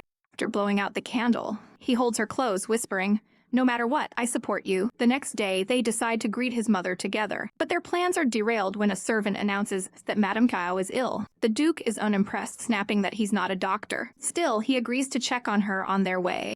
They arrive at her residence, are greeted at the door. Madame Kao, looking pale with a cloth on her forehead, claims she just caught a cold from an open window. Our girl sees right through this pathetic act. It's obviously a ploy for sympathy, but the Duke just tells her to rest well. When she tries to hold onto him, he coolly retracts his hand. He then takes Shi's hand, saying his mom is waiting, while Madame Kao begs him to stay. He shuts her down completely. "I'm not a doctor, and you need a good rest now." Ouch. Madame Kao is left gritting her teeth in fury. Later, at a meal, the mother-in-law asks how long Shi plans to stay with her family. Shi remembers the other wives' long visits, and decides to play it smart. 6 days will be better, she says, choosing to keep a low profile. The Grand Madame approves. 2 days later, she is getting ready to leave. Her maid brings up a delicate issue. Since she's on her period, who will replace her with the Duke? She just shrugs, not thinking he's that desperate. But her maid is frantic, warning her not to let the concubine steal him away. She looks thoughtful for a moment before her maid urges her to go, and she scurries off. At her family home, she reunites with her friend Wuniang, who shows off an embroidery for Madame Chu's baby. Another woman sneers. You didn't marry into the Xu family to be a seamstress, did you? She calmly defends herself, but the woman presses, asking when Eshi will have a child. She just blushes, saying she's still young. Wuniang changes the subject, proposing they open a shop together. She's even run the numbers, estimating a profit of 300 taels a year. She hesitates, worried about her sisters-in-law, but Wuniang drops a bombshell. The other wives already have their own businesses. Madame Shuzhen runs a grocery store, and Madame Shu owns a gold shop. Tells her not to worry, but she is reeling. This is news to her, and she knows it's not that simple. As she's trying to process this, Wuniang presses her for an answer, but suddenly a familiar figure steps into the room. The Duke has arrived. He walks right up to she and takes her hand. I'm here to pick you up, he says with a smile. Is left speechless. As they leave, he pats she's head. I came just in time. She smiles back. It's called telepathy. As our heroine and the Duke walk away, the air is thick with the whispers of jealous onlookers, and their catty comments find their mark, hitting our girl right in the feels. She thinks to herself, they're right. How long can love really last? The Duke, apperceptive, immediately clocks her change in mood. You're being paranoid, he says gently, but she just stammers, I didn't. He gives her an adorable little head pat, trying to soothe her worries. He changes the subject to business, mentioning a man who wants to rent land to plant fruit trees for a fair price. He asks for her opinion. She's a bit surprised by the sudden topic change, but quickly agrees, and then a brilliant idea sparks in those clever eyes of hers. Duke, she asks, can you ask Mr. Chen if he'll let people take care of his land? He's taken aback, a slow smile spreading across his face. I've never seen her so lively, he thinks. He teases her, you want to learn how to plant trees. But our girl is all business. It's not for me, she clarifies. I just hope my people can learn a new skill. He's completely smitten. What a smart girl. I'll have my manager talk to Chen Ping. She beams. You're the best. She is just too cute for words, clinging to him like a happy little koala. The very next day, a maid rushes in. Madame Shuzhen came. Ever composed, simply tells her to let the visitor in, though she's already wondering what brings her here. In walks Shuzhen, a smug smile on her face, presenting a bag of money. Here's your allowance for this month. Our heroine's thanks is dripping with sarcasm. They sit for tea. And gets right to the point. She purrs, leaning in conspiratorially. Do you want to make some extra money? But her inner thoughts are pure villainy. Sooner or later, your dowry will be mine. Our girl's scammer senses are tingling. Extra money again? She asks, her eyes narrowing. Shuzhen lays out the bait, a get-rich-quick scheme that promises to turn 10 taels of silver into 100 in just 2 days. But our heroine ain't no fool. She immediately recognizes a trap when she sees one. This is a clear attempt to cheat her out of her money and kick her out of the family. Shuzhen just smiles smugly, you'll know. Our girl plays it cool, claiming she doesn't have the funds, but Shuzhen came prepared. Come on, didn't your family give you 20,000 taels of silver as your dowry? She says. That's when our girl's loyal maid Hupo snaps. Madame Shuzhen, you know Madame Shi's dowry. You really care about her, she says, her voice laced with ice. Oh, Hupo, you savage. But Shuzhen does not take criticism well. Who are you to speak? She shrieks, lunging at the poor maid. She raises her hand to strike, but in a flash her wrist is caught in an iron grip. It's our girl, and she looks absolutely furious, saying that I haven't been keeping my servants in line.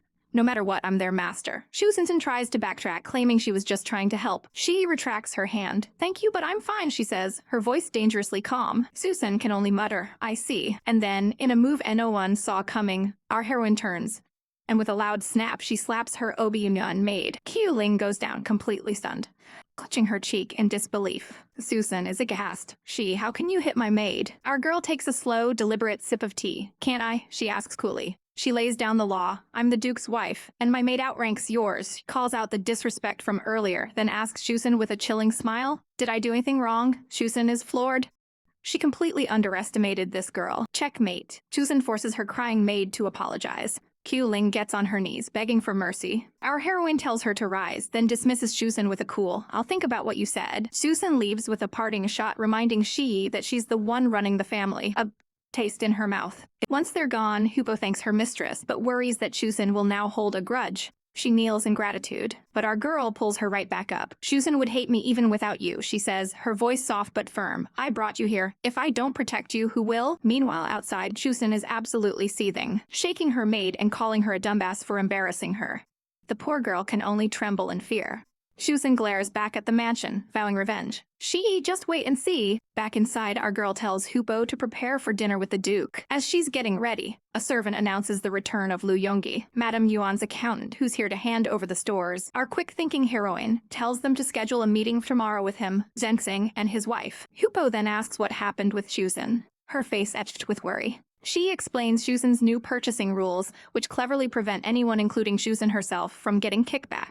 Hupo wonders if that's safer, but her question sparks a genius, devious plan in our girl's mind. She immediately orders an investigation to find evidence of Shusen taking kickbacks in the past. Just as she's stressing about how to refuse Shusen's business offer, a familiar voice cuts through the air. How did you know I was coming back? It's the Duke. He strides in, but she's too lost in thought to greet him properly. He immediately notices her distant expression. You look absent-minded. Why? She panics and blurts out the first thing that comes to mind. Duke. I want an experienced older maid. He's a little surprised. She explains that there are too many rules she doesn't know and needs someone to guide her. A smile upon his lips. I see. It's the first time she's asked me for something. The next day, our girl has assembled her witnesses, Luo Zhengxing and his wife. Lu Yonggi, the accountant, arrives apologizing for his tardiness. He presents the account books from the 10 years he managed Madame Yuan's stores, handing them over. And then she drops a bombshell. She offers the stores directly to Zhengxing, claiming she knows nothing about business. He's completely stunned. He thought he was just here to watch. Even the accountant is impressed, while his wife objects. Zhengxing proposes a partnership. He'll handle operations and she'll manage the accounts. It's the perfect solution. She happily agrees, thinking to herself what a true gentleman he is. Just then, the Duke appears, asking if they've sorted things out. Zhengxing explains their new partnership, and the Duke offers to walk them out.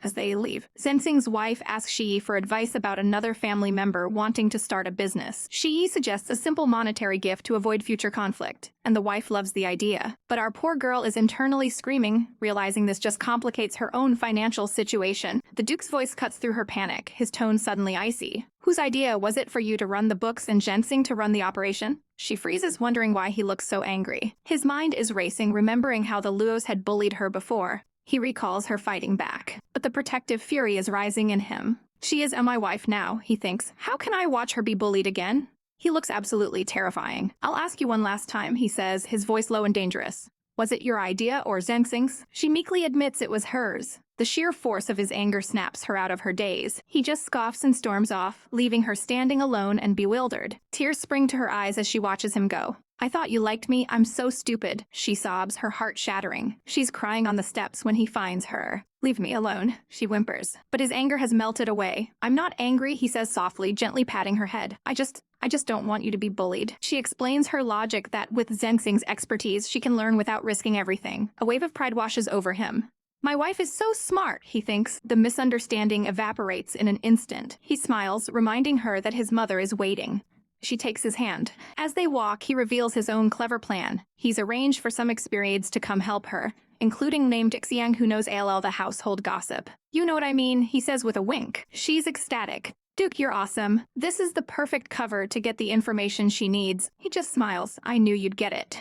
The next day, our girl is already deep in conversation with her new intelligence network. Just then, the Duke returns. She offers him tea, and he casually mentions that he knows about Wunyang's new nut shop. He asks why she turned down the offer to join. She explains she didn't want business to ruin their family relationship, a decision he clearly approves of. He then drops a hint that Prince Shun has agreed to rent them a shop. She picks up on it immediately, suggesting they go congratulate them on the opening. You always know what I mean, he says with a fond smile. She just shrugs. The hint in your tone is just too obvious. He playfully pulls her into his lap. Oh, what hint, he teases, before kissing her forehead. She's a bit flustered, wondering why he's so happy. Then he sweeps her up into a bridal carry, announcing he's already arranged for them to give Wunyang a generous gift of 50 taels each. He gently lays her on the bed, and a new determination settles in her heart. Alas, she thinks, looks like I have to find a way to make money. An idea suddenly strikes her as she remarks garden on the property. Right, she decides, I'm taking Hupo with me tomorrow. The next day, our girl is checking out the estate's back garden. She's absolutely blown away by the massive greenhouse. marveling at how lush and green everything is. Even in late autumn, a woman approaches and introduces herself as the wife of the florist. Wasting no time, she gets down to business, asking a bombshell question. Can you grow jasmine? About 10 acres. The florist swanned, admitting she's never handled such a huge order and will have to ask her husband. Our girl is cool as a cucumber, telling her to take her time. But inside, her mind is racing with dollar signs. If this works, she's opening a floral water shop and making it rain. The florist's wife gives a hopeful all right, and the meeting concludes. Later, Hupo pours some tea, suggesting they could ask the wealthy Madame Luo for startup money. But she knows better. With an icy calm, she states that if Madame Luo wanted to help, she would have offered already. This girl is no fool. She instructs Hupo to research the market value of floral water, because if she's going into business, she's going in prepared. Just then, an attendant announces that Manager Bai has arrived. He presents her with a gift from the Duke, a whopping 1,000 taels. She is floored. Is this his version of an opening gift for her new business venture? That night, the Duke himself appears in her chambers. He explains the money is for her and he's just keeping it safe. He places a thick stack of banknotes on the table, telling her that with this, she won't be caught off guard again. He pulls her into a warm back hug, and our girl absolutely melts. He's just so handsome and thoughtful. But just as the mood gets spicy, a maid walks in with snacks and freezes, her face a mask of pure horror. She stumbled upon the Duke and Duchess getting cozy behind a sheer curtain, and the tension is thick enough to cut with a knife. The poor girl blushes, realizing why nobody wanted the night shift outward. She is also blushing as the Duke tenderly kisses her hand, making her wish time would stop. A memory of her maid's advice to arrange the Duke's nights flashes in her mind. She turns to him, whispering that she's been here for over a month now. He leans in close, a dangerous glint in his eye. Is that what you want me to do? Be with someone else? They're locked in an intense stare down. She claims she has no choice, but he sees right through her little act. With a swift move, he pushes her onto the bed. Fine, it's up to you, he says, his voice a low growl, but I don't have to follow your arrangements. He leans over her, whispering that the most important thing right now is them. He captures her lips in a passionate kiss, untying her robes, and the night dissolves into a blur of heated moments. Outside, the poor maid is still waiting, completely clueless and confused. The next morning, she is getting ready, a smirk playing on her lips. She tells her maid Tao that her period is coming and asks for help with the arrangements. A clear test to see where the maid's loyalties lie. Tao looks nervous, trying to gauge the situation. She fawns over how much the Duke dotes on Shi, before suggesting she schedule the other concubines around her period. Tao leans in, whispering her twisted logic. This way, Shi will be less likely to get pregnant. She even hands over a box of medicine, solidifying her shady plan. Shi plays along, calmly accepting the box and dismissing her. The second Tao is gone, Hupo bursts in. Madame Tao is fooling you. She feigns shock. Hupo frantically explains that Tao lied. Women are most fertile around their periods, not the other way around. The horrifying truth dawns. Tao doesn't want her to get pregnant. Shi's expression turns to stone. She thanks Hupo and tells her to summon the concubines. It's showtime. The other women arrive, with Madame Wen immediately laying on the fake compliments. Shi thinks to herself that Wen is sweet, but questions if any of it is genuine. As tea is served, Shi sizes up her rivals. Qin is quiet, Wen is a talkative suck-up, but it's Qiao who speaks first, dripping with sarcasm. What do you want, Madame Shi? Here to flaunt the Duke's love. Oh, the drama!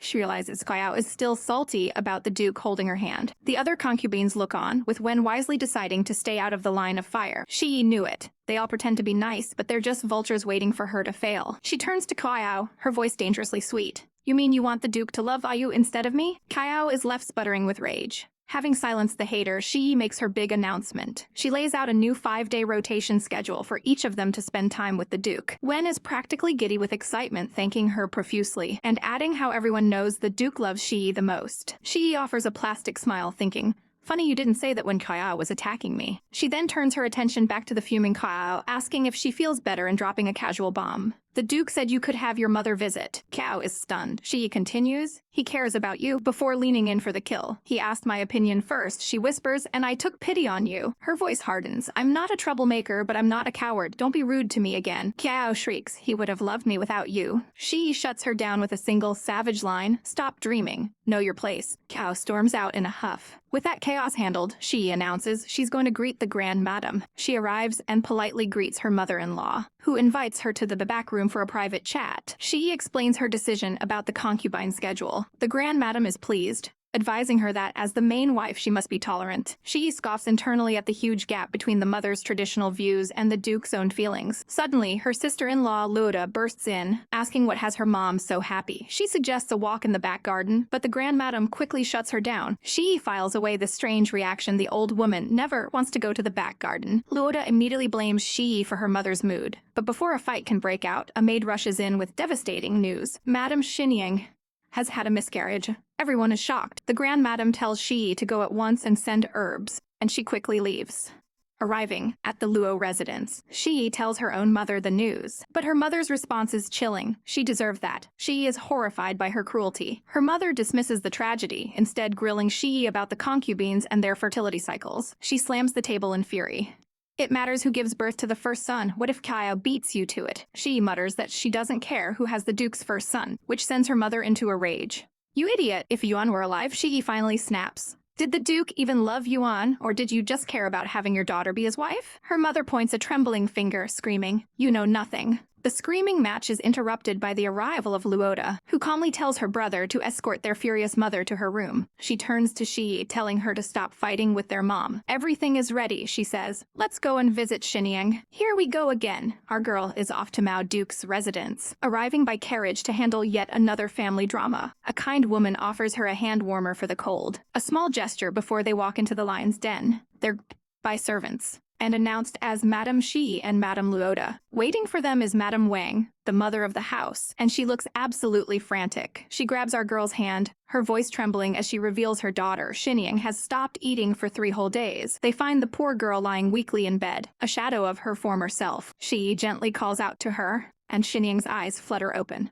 But instead of relief, she turns her back on them, coldly stating, "I don't want to see you." Go. Madame Luoda, ever the diplomat, suggests she and Madame Wang should leave our girl to talk to Xinying alone. As they exit, Madame Wang pleads with Shi not to be angry, explaining Xinying is just a child. Luoda gives a little wink and says she'll visit again tomorrow. Outside, the group discusses the absolute chaos. While a servant complains about Xinying's attitude, our heroine has a sinking feeling. She knows this isn't just a tantrum. There's more to her miscarriage than anyone is saying. She tells Luoda to head home to her husband, promising to keep her updated. Luoda gratefully accepts. Back at the Duke's residence, the Duke is waiting for her, immediately asking about Xinying. She fills him on the grim situation, and he pulls her close, wrapping a coat around her. He chides her for not taking care of herself, but their sweet moment is shattered when a servant announces a visitor. It's Madame Kayao, the mother of that snake, Lianfeng. She enters with a plan already brewing in her mind. She needs to push the Duke towards her daughter. She starts with a dramatic bow and a sob story about her spoiled little girl, begging for forgiveness on her behalf.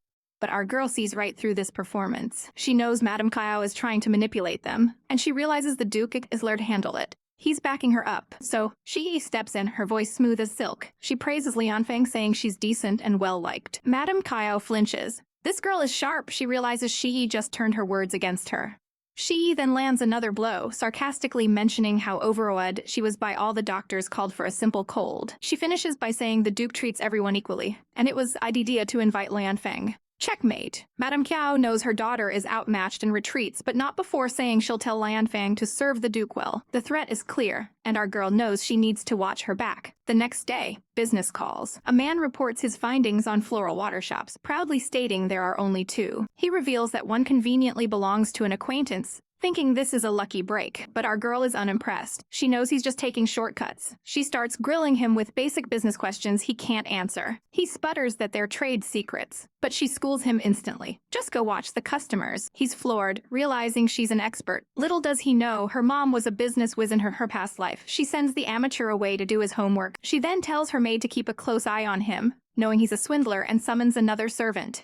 Well, Nesong arrives, and she asks about planting fruit trees. The servant lights up, explaining in detail how profitable it is, having already done the market research by counting sales at a local farm. Impressed by this initiative, she offers him the job of managing her land, a long-term position that will benefit his family for years. The man is so grateful he drops to the floor in a deep bow. Next, she summons Chang Ji-hee. She offers her a choice, manage a house or a grange. The servant hesitantly chooses the grange. She sweetens the deal, telling her she can raise poultry there can eat meat. The woman is moved to tears, thanking her profusely. Finally, Liu Yuanrui is called. He practically dives onto the floor, begging to manage the house because his wife is terrifying. She grants his wish. and he's ecstatic, already dreaming of the extra income his wife can earn. He bows, amazed that she gave him a choice. She gives him one final rule: keep the Xu family name out of his side hustle. He's stunned. She knows exactly what he was planning. With her affairs in order, winter settles in. Our girl sits by the window, thinking she should get the Duke some warmer clothes. Speak of the devil, he's back. He's returned with piles of gifts from the Emperor. She rushes to his side, touching his cold face with her warm hands. He leans into her touch, cheekily telling her to warm him up. The maids take the hint and make a swift exit. Now that they're alone, the air crackles with tension. He pulls her into a deep, heart-pounding kiss. Later, the Duke tries to work, but he can't help stealing glances at his adorable wife. She playfully puts on a fluffy winter hat and asks, "Do I look good?" The Duke is a blushing, stuttering mess, trying to hide his face behind a book. She watches him, thoroughly amused. He tries to play it cool, pretending to read, but our savage queen calls him out. "You've got the book upside down." Busted. He pinches her cheek, calling her a bold girl. Just then, a servant announces that the porridge stall they sponsored is ready, but they prepare to leave. Another servant rushes in. Madame Luo is here, and she looks distraught. She drops a bombshell. Xinying's husband caused the miscarriage. The monster slept with her maids just days after their wedding, and when Xinying confronted him, he beat her. Our girl is horrified. She wants to rescue Xinying immediately. But Luo says it's not that simple. Xinying has to ask for help herself. But Shi's mind is made up. She will convince her to run away. Luo grabs her hand, asking if the Duke is good to her. Shi's bright, happy yes is all the answer she needs. Luo is relieved but says she must go. They agree to send someone to talk to Xinying, hoping to prevent a bigger scandal. The situation is dire. If they intervene, the husband's family could frame Xinying, and society's rules would be against her. As Luo leaves, our heroine is left with this heart-wrenching problem. Later, a maid informs her that the Duke is scheduled to visit Madame Qin tonight. Shi's response is a cold, simple no. Oh, she is not having it. We see them later at the East Gate. The Duke is leaving, and he's pouting that she didn't even ask him to stay. Our girl snaps, her fury boiling over. "You big liar. You're a jerk." She returns to her mansion alone and collapses on her bed, feeling utterly miserable. When did she get so used to having him around? She squeezes her eyes shut, only to open them a moment later, to a massive shock. The Duke is standing in her room. "Why are you here?" She gasps. Here is your GOAT YouTube manhwa recap. Upbeat dramatic music starts. The Duke greets our sleepy heroine with a smooth explanation for his absence last night. But before she can even finish questioning him, he swoops in for a heart-stopping morning kiss. He pulls back with a smirk, reminding her who's in charge, and oh, she is blushing something fierce. The next day, our girl is holding court when a servant announces that one of the madams isn't feeling well. She, ever the graceful Duchess, tells them to take care and prepares to visit her mother. But just as one lady is about to leave, the other Madame Qin stops her with a request about embroidery. The First Lady excuses herself, leaving the two alone. She quickly closes the door behind her, giving them privacy for some serious gossip. And oh, the tea is peeping hot. Madame Qin starts by saying how lucky she is to have such a loving husband. Then, she casually drops the bomb that the Duke visited her place last night before leaving. Look at that smug expression. She is 100% trying to stir the pot. We then flash back to that very moment. The Duke is at Madame Qin's place, looking completely distracted. Can't get our girl out of his head. Madame Qin tries to get him to stay, but he completely brushes her off, declaring he'll sleep in the study instead. Savage. She presses him, asking if he's thinking about Shi, and his sharp glance is all the answer she needs. She tries to guilt-trip him, saying the rules will get Shi in trouble, but he just gives a cold, dismissive, Back in the present, Madame Qin reveals her master plan. She actually faked being sick and bribed a doctor so she wouldn't have to sleep with the Duke. Our girl is floored. Madame Qin explains that the Duke only married her out of pity, but he genuinely loves Shi. She did all this to repay him for his kindness. And just like that, our heroine realizes she completely misjudged this woman. Later, Shi goes to see the Grand Madam. She passes the old woman's test of generosity with flying colors. As a thank you, Shi proposes giving the servants a raise and setting up a porridge stall for the poor, a brilliant political move. The Grand Madam agrees, letting Shi take all the credit. What a thoughtful and secretly savage plan. But not everyone is fooled. Elsewhere, another Madam, Zhuwu, is already suspicious of this sudden charity. Maid brings her a snack, and Xuwu knows a plot is afoot. She's convinced they're in for a treat. She orders her maid to keep a close eye on the porridge stall. Meanwhile, in Shi's room, our girl is getting the lowdown on the porridge stall's history. Her maid warns her to be careful and not let the other madams upstage her. She just smiles serenely. She's glad her maid is on her side, because her real plan is to just sit back and watch her rivals tear each other apart. and the chaos begins immediately in the kitchen. A maid named Wan Xiang, who serves Madame Yuan, is demanding ginseng, but the kitchen staff explains that under the new rules, there's no extra ginseng to be had. Wan Xiang absolutely loses it, snapping at the staff. She fumes that this is all Shi's fault and vows to take back power for her mistress. Suddenly, a messenger arrives, asking for someone to help at the porridge stall, but the head of the kitchen just says it's not her decision. In a quiet corner, Wan Xiang gives her last piece of ginseng to another maid, Huangma, for her sick son. A calculated act of kindness to win an ally. Huangma is overcome with gratitude, and Wan Xiang plants the seed. They have to take down Madame Shuzhen and Shi to get what they need. The plotting continues. A head maid announces that Mr. Lingning is heading to the porridge stall. The other servants complain. They aren't getting paid extra like the others. The head maid whispers that this is Shuzhen's doing and they have to expose her. She orders 2 servants to go check for any shady business. She convinces them it's for their own good, planning to expose a truth that will ruin Shuzhen. And exactly what they were looking for. The rice for the porridge stall is a classic bait and switch. Good rice on top, but cheap brown rice underneath. This is the perfect ammunition. The 2 servants ask how many bags are like this. Over 30. The head orders them to keep it secret for now, planning a public reveal. Oh, she can't wait to tell Shi about this little discovery. But amidst all the scheming, a moment of pure magic happens. As snow falls gently, the Duke appears with an umbrella, asking if she's missing Yuan. "Why are you here?" she asks, surprised. As he hands her a hand warmer, he reminisces about a snowy night from his past, telling her he wasn't much older than her at the time. She asks if he was afraid, and as they hold the umbrella together, he smiles. "I don't remember. But now I have you around. My heart." The peace doesn't last long. Back in the shadows, Wan Xiang is finalizing her plot with Huangma. Huangma confirms she'll do anything to save her son. Wan Xiang whispers her devious plan into her ear, and Huangma thanks her profusely. Wan Xiang just smiles, thinking she'll do anything to bring back the glory days. The next day, the plan is in motion. Dinner is late. A servant falls to the ground, taking the blame and explaining that Wan Xiang was late collecting ingredients. She immediately knows something is wrong.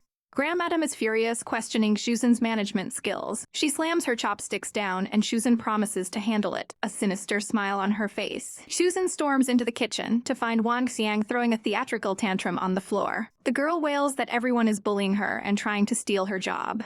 Collapsing in a dramatic heap, Shuzhen glares, recognizing Yuan's maid, before turning and leaving. She bursts into Shi's room, shoving a maid aside. She immediately accuses our girl of orchestrating the whole thing. She calmly points out that Yuan is the one who made Wan Xiang so arrogant in the first place, but Shuzhen isn't having it. "That's hilarious," she says with a smirk, turning away. She coolly asks, "Do I really need to frame you to get power?" Shuzhen is enraged, calling her a wolf in sheep's clothing, which she takes a compliment. As Shuzhen fumes, she sips her tea and says she'll get to the bottom of it by talking to Wan Xiang herself. This is exactly what Shuzhen wanted to hear. She storms out, leaving our heroine to ponder. She knows Wan Xiang has worked there for ages. She should know the consequences of her actions. Something definitely not right here. Our girl, Shi, takes a calm sip of tea, but her mind is already 10 moves ahead. She coolly summons a maid named Wan Xiang, and her loyal servant Hupo immediately goes to fetch her. As they wait, Hupo leans in, full of concern. "Madame Wan Xiang is arrogant and bold. You don't need to go up against Madame Shuzhen just for her."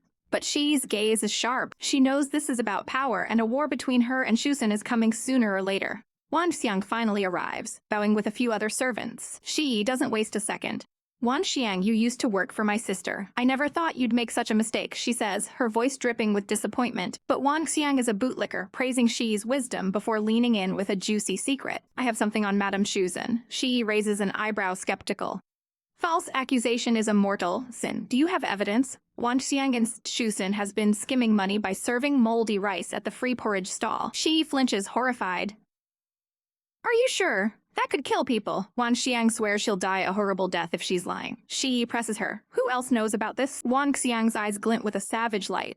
"Only me." She goes for the jugular, urging Shi to expose Shuzhen to the Duke and seize her power. What a chaotic plan! But Shi is no fool. She instantly sees the game. This isn't about justice. It's about Wan Xiang saving her own skin and trying to trap her in the process. "She's trying to use me," Shi thinks, her expression hardening. Wan Xiang keeps pushing, playing the victim card. "It's all because you are too kind. Madame Shuzhen is walking all over you." Shi internally scoffs. Nice try. Wan Xiang calls it a once-in-a-lifetime opportunity, but Shi cuts her off with an icy observation. She knows how people are already taking advantage of her kindness, using it as an excuse to be lazy. Wan Xiang seizes the moment, grabbing her hands. "If you don't make a change, people will wonder if you are truly the wife of the Duke." She takes her hands, her voice smooth as silk. I know what you mean.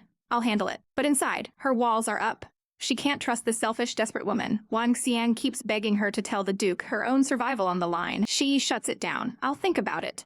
And with a savage pivot, she asks, by the way, what kind of work do you want to do? Wang Xiang, completely blindsided, stammers that she wants to work in the kitchen. The poor girl is totally stunned by the abrupt change of topic. She dismisses her with a calm, I see. I'll take care of it. Having Hupo escort the bewildered maid out. As Wang Xiang leaves, she's in a total panic. She was too calm. This was not the reaction she was expecting. Back in the room, she plots her next move. She has to tell the Duke, but it needs to be handled perfectly. She tells Hupo to stand guard and let her know the second he returns. Later night, as snow falls, the Duke arrives. Hupo greets him, letting him know the madam is waiting. She rushes to meet him, her expression serious. Can I talk to you now? He sits, giving her his full attention. She calmly recounts the entire story about the moldy rice. Finishing, just as she hands him a steaming cup of tea, the Duke's face turns to thunder. How dare she? Is Chusen crazy? He seethes. He immediately stands, ready to storm out and investigate, but she gently stops him, her hand on his arm. She reminds him that his mother is waiting for dinner and that this would cause a huge scene. Let's not tell her for now, she whispers, her eyes pleading. He agrees, but expression is grim. He has to leave on patrol, but he suspects Shusen isn't working alone. Outside in the snow, Shi calls out to him. She voices her concern that changing the rice now will expose them and could be used against him. He tenderly touches her face and reveals his clever plan. Wash the rice for now to prevent sickness, and replace it later. She looks up at him, her heart fluttering. He smiles, reassuring her. Relax, I got this. She is touched. He's truly thinking about her perspective. At dinner, she tries to act normal, but her mind is racing. Suddenly, Madame Shusen sweeps in, all smiles and apologies for being late. The Grand Madame immediately asks where her son is. Shusen smoothly lies that he was delayed by the snow at the porridge stall. Just then, a servant rushes in. He announces that the young master met the Duke and they went patrolling together. The Grand Madame simply nods and tells everyone to eat, but Shi's blood runs cold. The Duke went to the porridge stall, it's happening. The dinner is a lavish hot pot, and the Grand Madame praises Shusen for being so frugal yet providing so well. Shusen beams, playing the perfect daughter-in-law, but she can practically hear her rival's sneering thoughts. If you mess up, you'll have to give the power right back to me. She admits to herself that Shusen did put some thought into the meal. Shusen's son, Xusin, announces he's going to play in the snow. The Grand Madame dotes on him, and Shusen compares him to the Duke, God's favored one. The implications are chilling. She realizes with dawning horror that Shusen doesn't just want to run the house, she wants her son to be the heir. Later, she corners Shusen outside. She gently explains that she wants to handle the Wang Xiang situation herself to save Shusen from looking bad. She paints a picture where Shusen would be accused of bullying her sister's former maid, acting all innocent and confused about what to do. Shusen just smirks, thinking she is trying to squirm out of responsibility. Is she threatening me? Shusen wonders. She decides to make a show of mercy, docking Wang Xiang's pay for 3 months. She knows this isn't over, but she smiles sweetly. I already gave her a piece of my mind. She'll apologize tomorrow. Shusen waves a dismissive hand and leaves. Hupo worries it was all for nothing, but she knew Wang Xiang would never be loyal anyway. Her maids reassure her, you have us, and she can't help but smile at their loyalty. But the peace is shattered when a maid bursts in with terrible news. Madame Kaiao's servant stopped the Duke, claiming her mistress fainted. Shi asks if he went to her. The maid says no. But the servant is spreading a vicious rumor that Shi starved her. In a flashback, we see the servant, Shoyuan, kneeling before the Duke, begging him to see the fainted Madame Kao. Then spins a heart-wrenching lie, accusing Shi of withholding food and money out of jealousy. The Duke's face darkens as he orders a doctor for Kaiao, but tells the servant he's going to see Shi first, warning her not to spread lies. Back in the present, Shi dismisses her worried maid just as the Duke arrives. She asks if everything is all right. He gives a short reply, but his gaze is heavy, questioning. Shi's heart plummets. He believes the maid? But then, a slow smile spreads across his face. Nothing, he says, thinking to himself that his wife is far too smart to do something so crude. Meanwhile, in another courtyard, Madame Kiao paces nervously. Is he really coming? She asks. Her maid is certain. But as the minutes tick by, Kaiao's hope turns to dread. Could it be Madame Shi stopped him? Rage consumes her. She slams her hand against the doorframe, her voice a furious shriek. You see. Here is your GOA8 Manhwa recap script. The Duke sips his tea, lost in thought. He wonders if he should ask our girl for her opinion. He decides to play it cool, faking a little cough. Ahem, some managers are involved, I'm having such a headache. But our girl is no fool. She thinks I knew it. She immediately calls him out. You knew it? She reminds him that as the prestigious Duke, he couldn't have pulled this off alone. He turns the tables looking at her seriously. What do you think I should do then? Our little nugget gets a bit huffy. He doesn't sound like he trusts her, and if he doesn't trust her, she's not helping. Hut. Her pout lasts all of 2 seconds. She quickly changes her tune. Could I tell you what I think? He gives a simple, stoic go-ahead. A brilliant smile lights up her face as she lays out her master plan. They'll check the accounts during the new year when no one is expecting it. And if the managers are guilty, they get the boot. She calmly pours him a cup of tea. This way, she explains while pouring, only the managers will be blamed. We'll still look like saints giving porridge to the poor. A total girl boss move. She offers him the cup. What do you say, Duke? But a flicker of doubt crosses her mind. Are you sure about this? She worries that Lingning, who's been in charge for so long, wouldn't have a reason to do this. But the Duke is firm. He admitted it himself. Our girl isn't convinced. Maybe he's just covering for his wife, Juzin, she counters. She's got a hunch, and she's sticking to it. The Duke is completely baffled by her logic. What does she mean by that? She puts it in terms he can understand. How would you feel if someone said I was bullying her? He immediately thinks he'd investigate, and she realizes he's not as ruthless as she thought. He tells her that as his wife, she would always defend him. Exactly, she says with a triumphant smile. Lingning is just protecting his wife. The Duke freezes, realizing he never kept his own family in check. He looks down, the weight of his responsibility crashing down on him. He strokes his chin, deep in thought. And our girl correctly guesses that he's starting to agree with her. She presses her advantage, advising him to have a frank talk with Lingning. She's serious about this. Harmony is more important than anything, she says wisely. Infighting will only embarrass our family. He just stares at her, taking it all in. And then bam, the Duke just collapses into her lap. I'm tired, he murmurs, leaving our heroine absolutely stunned. With his eyes closed, he admits how much pressure they're under. She just smiles, her heart softening. He looks so peaceful resting there. Well, have a good rest, she says softly. He just hums, content. In his mind, he makes a decision. She's right. I need to talk to Lingning. Meanwhile, in another part of the estate, Juzin is having a moment when her husband, Lingning's brother, Sin, it's really you!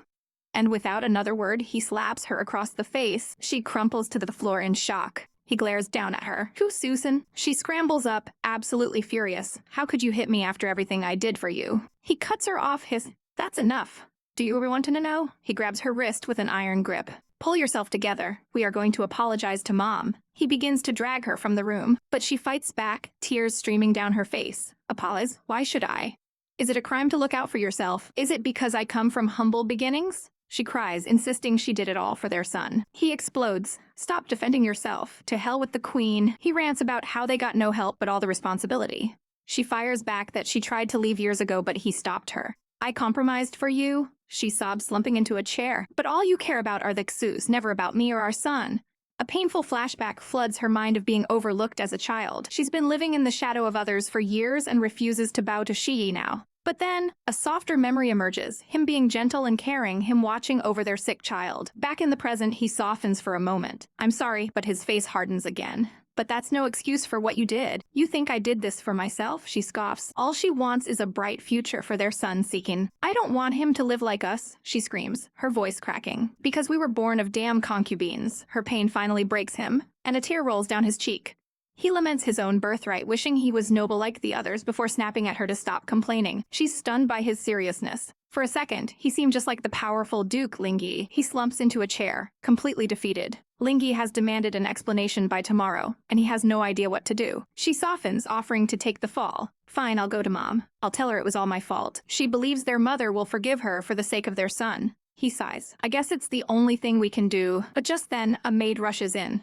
Lord, Madam, the Duke is here. They're both horrified. What? Now? He quickly tells his wife, let me talk to him alone. She nods. And the Duke enters the tense room. Her husband stands trying to look composed. Lingyi, take a seat. But the Duke's request is bizarre. I've come to ask you to watch a play with me. We haven't hung out for a long time. The brother is completely thrown. What on earth could the Duke possibly want at a time like this?